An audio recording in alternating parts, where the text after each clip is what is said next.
Welcome to another edition of Hey Bobby with Senior VP of the Cleveland Guardians, Bob DiBiasio, with us here on 93.5, 1590 WAKR. A couple of things I want to touch on this week, Bobby. And first of all, let's go to a couple of fellows who have some history with our Cleveland organization. Unfortunately, the passing this week of Pat Corrales, who was a manager with the team from 83 to 87. Really did a lot of great baseball work when so many organizations, and from what I've read, was really well liked in the baseball community. I'm sure your paths crossed with Pat Corrales at some point. Can you reflect a little bit? Absolutely. Yeah. Absolutely heartbroken, saddened by the passing of Pat. He and I worked together for all those years that he was with us. He came to us oddly. His Philadelphia Phillies ball club was in first place.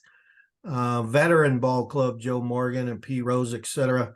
And for some reason, their GM didn't think that it was truly working the way it should. So he gets let go. Here in Cleveland, Gabe Paul, our president, had hired the third base coach of the New York Yankees, minor league manager Mike Ferraro, for the 83 season. And Mike goes 40 and 60. His tenure, unfortunately, he had to have a kidney removed. It was a cancerous kidney. So his spring training he spent in a golf cart, and it just didn't work. So he's 40 and 60 after 100 games. Pat comes in. My first meeting with Pat is Gabe Paul wanted him on the Pete Franklin show. And so he gets off the plane, and I'm at the airport ready to pick him up. And first thing I say to him is, did Gabe tell you that we're going to a radio station? And he angrily, grumpily says, no. And I said, okay, well, unfortunately we are, before I take you to your hotel downtown. So he goes in and does his interview with Pete Franklin. So that's how his and mine relationship started. In 84, 85, 86, he managed us the full season and then was let go during the 87 campaign. Pat was a tough guy. I always used to talk to him about growing up in Fresno, California, of Mexican descent in the late 50s and playing football and not having all the equipment necessary to play football. And just, to wanting to get to the root of his absolute toughness that he had. Players, you had to be tough as a player to play for Pat. Because that was his way of going about things. And lastly, Paul Hoynes wrote a great story in the PD this morning because Paul joined the beat in 83. And so his first year on the beat was with Corrales, and Pat taught him a lot. And the one thing Paul did omit in his story, and I texted him about it, in the Sheraton Pueblo in Tucson, Arizona, there was a bar called the Tainted Rose Saloon, and it was off limits to the players. Only media, the manager, and coaches were allowed in the hotel headquarters. To this day, I cannot sip nor sniff tequila after one night with Pat Corrales and Paul Hoynes. Paul's pretty close to that. He could have a margarita now and then, but that's it. I can't even go there. But I loved Pat Corrales. We had such tremendous fun. It was early in my career, and wonderful man. Senior VP with the Guardians, Bobby DiBiasio, with us with Hey of Bobby. Let's go to another Guardian / Indian I know you have a very good relationship with and you think highly of. This week, he celebrated birthday number 72, and the blonde locks of Buddy Bell when he first came to us playing left field, center field, and then became a Gold Glove third baseman, one of the good guys in baseball, Bobby. 16th round draft pick out of Cincinnati, went to Moeller High School. Buddy Bell, to this day, I tell people, looked better in a baseball uniform than any other guy ever. He just had, I don't know, his physique, his height, just the way, as you said, the blonde locks coming off out of the back of those red hats that they had. He came to us in 1969.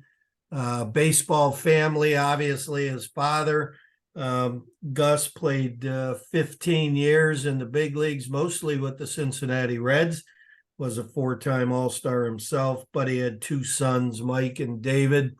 Everybody knows about David as the skipper for the Reds right now, but he also had a 12-year big league career. His son Mike's career was rather short in the big leagues, but he coached and managed in the minor leagues, and sadly passed away in 2021 at the young age of 46 of cancer. But he spent 18 years in the big leagues, 7 with us, 8 with Texas. He won 6 straight Gold Gloves at third base with the Texas Rangers. Just remarkable defensive player. He was a 5-time All-Star. He was an All-Star in 1973, which was my senior year in high school.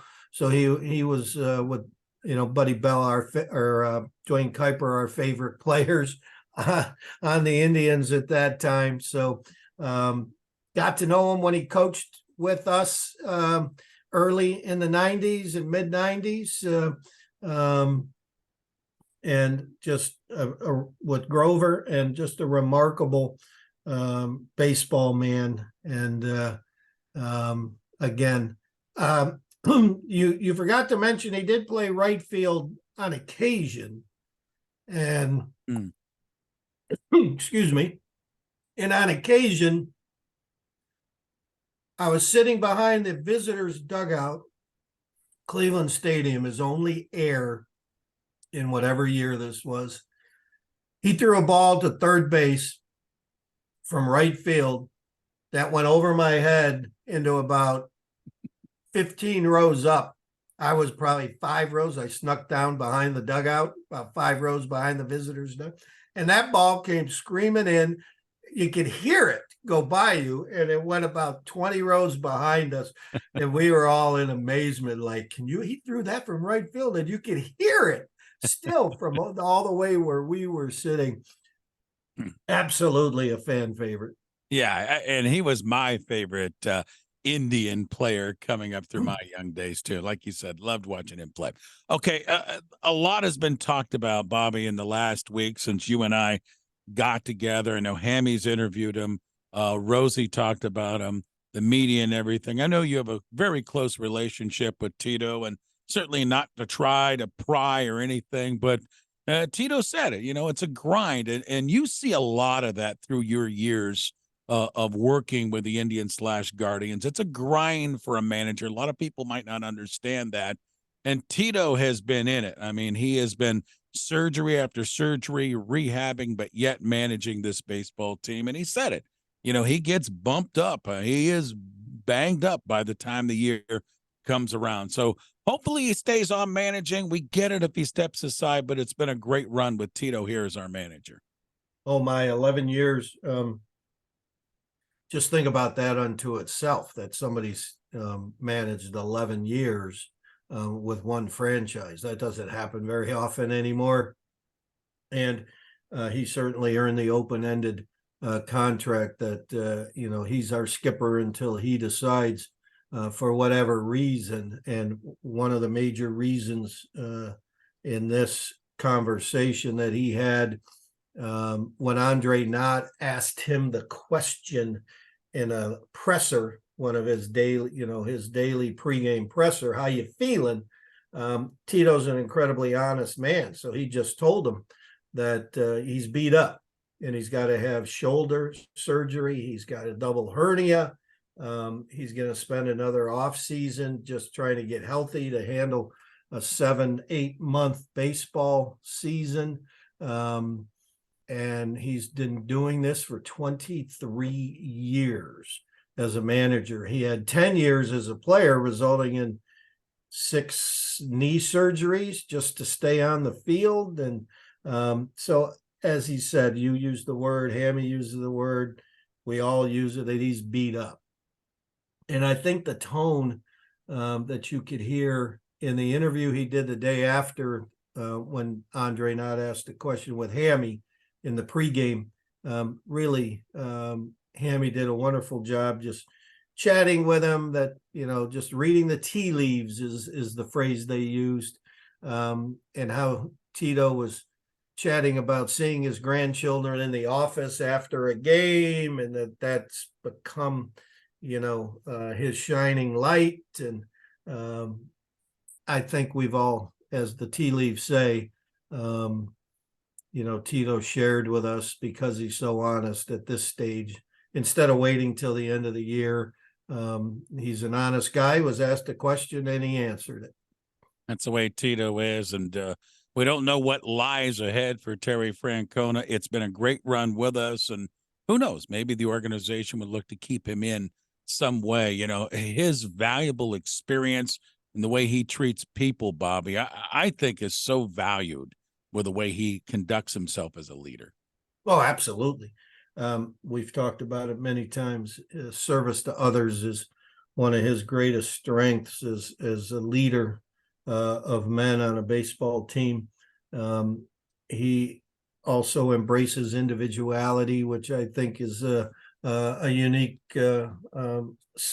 strength of certain leaders who are truly secure in who they are. A lot of leaders want to make people step in line, look the same, act the same, so that they can be more controlling, where Tito understands that you have to be yourself, you have to be yourself, and your personality has to be allowed to come out.